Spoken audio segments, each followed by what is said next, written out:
trabalhadoras e trabalhadores do Brasil, estamos aqui novamente agora nessa conversa na margem esquerda um pouco mais leve, né? Porque o presidente Lula ganhou a eleição e isso é um bom sinal para o país, né? Porque a gente pode aí ter bons ventos, né? Para o nosso navegar, né? Ventos bons que vão nos tirar um pouco dessa tempestade, dessa turbulência, né, desse ódio e dessa toda essa manifestação ilegal, antidemocrática que nós temos aí, né, estamos tendo, mas que deve acabar logo hoje, dia 3 de novembro, né, hoje é quarta-feira, 3 de novembro, desculpa, quinta-feira, 3 de novembro, e aí nós já tivemos aí um momento mais complexo aí das manifestações antidemocráticas e tal, e agora isso já está diminuindo bastante, né? Até porque não tem nenhuma base legal, não tem nada que possa fazer com que isso permaneça, né? Então, agora nós estamos mais leves, mais tranquilos, né? Então, só para, na segunda parte, então, de quem deve mudar todas as coisas, né? Só para a gente, então, dar uma fechada naquele primeiro programa que nós fizemos, né? Que foi até um pouco mais longo, então hoje vai ser só mesmo para chegar em umas conclusões, né?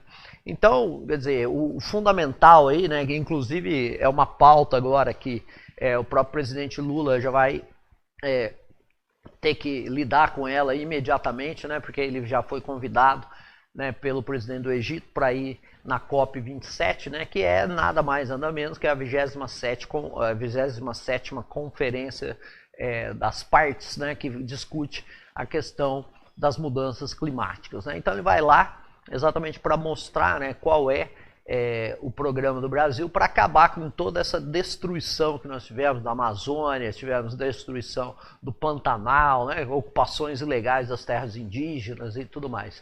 Então esse é um fator muito importante, né, para mudança, né, do mundo, né? Porque nós temos que fazer a preservação ambiental, né? Isso que nós tínhamos até falado em outros programas também, né? E num primeiro momento aí, essa preservação ambiental é fundamental.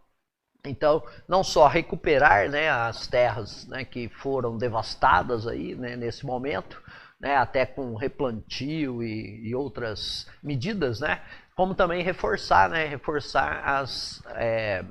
as instituições que estão ligadas diretamente a isso, né? Então nós temos o próprio Ministério do Meio Ambiente, né, administrado de maneira totalmente responsável, né, ligado aos grandes organismos internacionais, inclusive a própria ONU, né, e também toda essa parte, né, ligada às questões da mudança climática, né, que realiza essas conferências, né, praticamente aí, devido à emergência do assunto, né? Então nós temos que preservar a Amazônia, temos que preservar, né, o Pantanal, exatamente para que o ecossistema mundial, né, ele possa ser preservado, né? Então isso é extremamente importante. Então é óbvio que as grandes empresas, né, principalmente as empresas energéticas, né, ligadas aos combustíveis fósseis e tal, elas não podem, né, ter um papel preponderante nessas questões, né? Por quê? Porque elas são as que mais prejudicam o clima, né? E muitas dessas grandes empresas, né, elas já estão mudando, né, estão fazendo pesquisas exatamente para se utilizar de algumas fontes, né, e gerações de energia que sejam não poluentes, né, e que não emitam gases de efeito estufa e tudo mais, né? Então isso é fundamental. E quem é que tem que fazer isso? Exatamente a população, né? É o povo, né? Porque as grandes empresas têm que estar afastadas e temos que fazer leis exatamente para quê? Para coibir, né, que essas grandes empresas que são poluidoras, né, destruidoras do meio ambiente, possam continuar atuando livremente, né? Então elas vão ter que ter as suas restrições e tudo mais, né? Então é uma coisa bastante importante, né, a participação do Brasil de maneira atuante, né? Porque às vezes participava, né, mas participava de uma maneira completamente irresponsável, né? Que nós tínhamos aquele ministro lá, que a gente nem é bom citar o nome, né, que falou que tinha que passar boiada para exatamente destruir o meio ambiente, né? Então nós tínhamos um ministro do meio ambiente destruidor do meio ambiente, um ministro da educação destruidor da educação, e por aí vai, né? O governo, né, atual, né, é um governo destruidor. Então a gente espera que realmente essas questões sejam enfrentadas, né? E com isso, né, o que nós vamos ter? É sempre bom lembrar, né? Precisamos de investimentos, né? Precisamos fazer com que esses povos, né, que vivem na Amazônia e tal, tenham, né, a possibilidade de trabalhar, né, tenham a possibilidade de fazer ali um manejo sustentável da sua vida, né, e podem então ganhar a sua vida, ter o seu trabalho, ter, né, o seu sustento, não destruindo a natureza. Então a FUNAI também é muito importante, né, para que as terras indígenas sejam preservadas, né, e tudo mais. Por quê? Porque esse governo também destruiu toda essa questão, né? A própria ciência, né, tem que ser valorizada novamente, né? Então nós temos que ter investimentos muito grandes em ciência, exatamente para produzir remédios, né, produzir vacinas e fazer com que, né, a população seja atendida e que não possamos ser surpreendidos, né, por um vírus, né? E aí aonde os anti-ciência vão ter que tomar as decisões, né? E o que isso acarreta? Acarreta que não tem vacina na hora certa, né? E isso acaba fazendo com que milhares e milhares de pessoas morram, né? Então você vê, num atraso que nós tivemos aqui do Brasil, né? Desde a oferta da compra da vacina, né, da Pfizer, da venda, né, que seria vendido para o Brasil, a Pfizer ofereceu, até ela ser efetivamente comprada, né, passaram uns 4, 5 meses, né, então, da compra, né, fora que aí ela teve que chegar no Brasil e tal, etc, né, e então os indivíduos que são anti-vacina, anti-remédio, né, e tal, os negacionistas, eles não podem estar nos cargos, né, de responsabilidade, então nós temos que também, né, enfrentar esse tipo de situação hoje, né? Então precisamos ter um avanço da ciência, e não só, né, o avanço da ciência no sentido mais ligado à questão da própria próprio investimento na ciência para que você tenha a produção de vacinas, remédios e tudo mais, né, e para que avance, né, inclusive a cura de doenças e tudo mais, mas também o investimento na própria educação da população, né, na própria preparação da população para que ela entenda, né, como é que funciona a ciência, como é que nós temos a produção dos remédios e tudo mais, né, para que as pessoas realmente possam se aproximar, né, do pensamento científico, né, não serem cientistas, né, não é isso que a gente está falando, né, porque isso aí não é todo mundo que vai ser, mas que as pessoas aceitem, né, o saber, né, a produção científica e tudo mais, né, e isso é bastante importante. Então precisamos ter pessoas responsáveis que vão fazer esse investimento em ciência também, né, e essa ciência também está ligada não só à produção de remédios e também vacinas e possibilidades e até tratamentos, né, para cura de doenças e tudo mais, né, mas também da própria produção de tecnologia, né, e essa produção de tecnologia tem que ser também incentivada e o importante, né, ela tem que chegar à maior parte das pessoas, né. Então o que a gente está falando aqui, né, que o professor, né, da Universidade Livre de Berlim fala no livro, né, ele fala exatamente que essas pessoas que têm grandes interesses econômicos, né, no mundo atual, eles não podem participar das decisões das mudanças, né? Por quê? Porque eles não querem que mude, né? Então nós temos que ter um outro tipo de organização até para as decisões, né, que façam com que as pessoas decidam, né, em detrimento das grandes empresas, né? Por quê? Porque no limite, né, o que a gente tem que fazer? A gente tem que diminuir o tamanho das grandes empresas, né?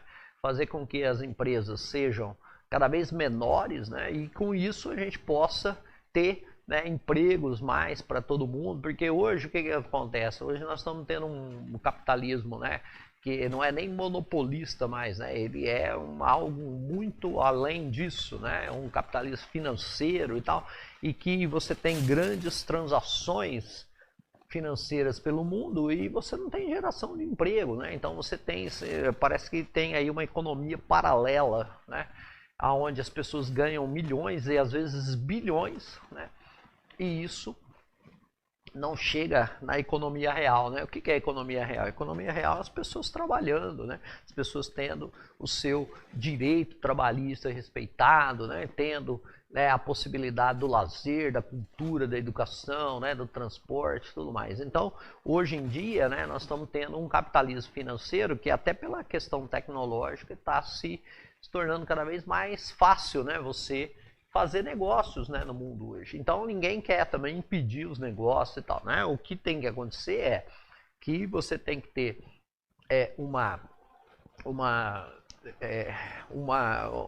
você tem que dar o poder para que as pessoas, né, comuns possam decidir o futuro, né? E não pode ser como hoje, né? Hoje pouquíssimas pessoas ali estão, né, poucos conglomerados, né, grandes conglomerados empresariais estão decidindo, né, até o que as pessoas vão se alimentar, né, o que elas vão comer, o que elas vão beber e tal, né? Então é extremamente grave, né, a situação que a gente está passando. Então a proposta é, né, que a gente tenha um outro tipo de decisão mundial, né? Então é uma coisa que nós já falamos também, né? A própria questão da valorização da ONU, né, dos organismos internacionais, né? Isso é extremamente importante, né? Exatamente para quê? Para que os grandes interesses econômicos não sejam aqueles que vão decidir as questões, né? Então hoje, né, quer dizer, nós temos que pensar que tipo de comida que as pessoas querem, né? Então não pode ser essas comidas aí de fast food, né? Não pode ser também as comidas que, né, que são totalmente industrializadas, né? Que tem gorduras saturadas, né? Tem muito sal, muito açúcar e tal, né? Inclusive no Brasil hoje, né, no enfrentamento dessa realidade, né, vai começar a ter um controle, né? E nas embalagens vão ter, né, a quantidade de sal, a quantidade de açúcar, né, que esses produtos têm, né? Exatamente para quê? Para que a população seja alertada, né, do risco de saúde que ela está tendo, né? Porque você vai lá, muito açúcar, você acaba desenvolvendo algum tipo de doença. Muito sal, você acaba desenvolvendo outro tipo de doença, né, e tal. Então, a gente pensar, né, que nós temos que, por exemplo, ter governos também responsáveis para taxar, né, esses produtos, né, para que para que eles fiquem muito caros, né, porque hoje, pelo contrário, né, quanto mais prejudicial para a saúde o produto, parece que é mais barato, né, então nós temos que inverter essa lógica, né, tornar esse produto caro, como se fez, por exemplo, no mundo inteiro, né, ou pelo menos grande parte do mundo, se fez o quê? Uma campanha contra o cigarro, né? Então o cigarro se tornou extremamente caro, não pode fazer propaganda e tal, né? E o que aconteceu, né? Em grande parte do mundo, né, houve uma diminuição dos fumantes, né? Fumantes de cigarros normais, nicotina, né, tal, alcatrão e tudo mais. Então, quer dizer, você tem que enfrentar outros produtos aí também, né, que são nocivos à saúde, que podem ser tão nocivos quanto o cigarro e que hoje não se tem, né, uma política igual se teve contra, né, o cigarro, né? Então nós precisamos ter essas políticas também exatamente para quê? Para que a população possa decidir, né, como ela vai comer e tal. Então os grandes conglomerados também pararem de produzir essa comida assim, em larguíssima escala, né, tal, que também prejudica bastante o meio ambiente, e você trazer a produção alimentícia para o local onde ela vai ser utilizada, né, com a produção de hortifruti granjeiros no local, né, e tal, e sem que isso se transforme numa commodity, né, que a gente pode dizer, a commodity que vai ser exportada em dólar e tal, então que aí você precisa produzir em larguíssima escala para diminuir o preço e tal, poder vender, né, aí você depende da taxa de câmbio e tal, etc, né? Então nós temos que começar a ter uma mudança nesse tipo de situação, né? E isso só vai acontecer quando as grandes empresas tiverem que se adequar a leis, né, que vão exatamente impedir que ela tenha, né, uma total liberdade para atuar, né, como tem mais ou menos hoje, né? Hoje tem total liberdade para atuar e pôr seus produtos no mercado e tudo mais, né? Então a gente tem que tentar evitar que isso aconteça. Então só com aprofundamento da democracia, né, que nós vamos conseguir isso, né? E sem dúvida nenhuma, isso só vai ser possível quando nós tivermos, né, uma democratização também dos meios de comunicação, né, no sentido de que esses meios de comunicação possam difundir, né, as verdadeiras, né, os verdadeiros fatos, né, e a verdadeira ciência, né, impedindo que nós tenhamos aí a proliferação das notícias falsas, da desinformação e tudo mais, né? Então é importante, é muito importante, né, o aprofundamento da democracia nos países, né, e também, né, o aprofundamento da chegada da população, né, a informações que são científicas, corretas, verdadeiras, né, e um combate muito grande, né, às notícias falsas, né, e à desinformação.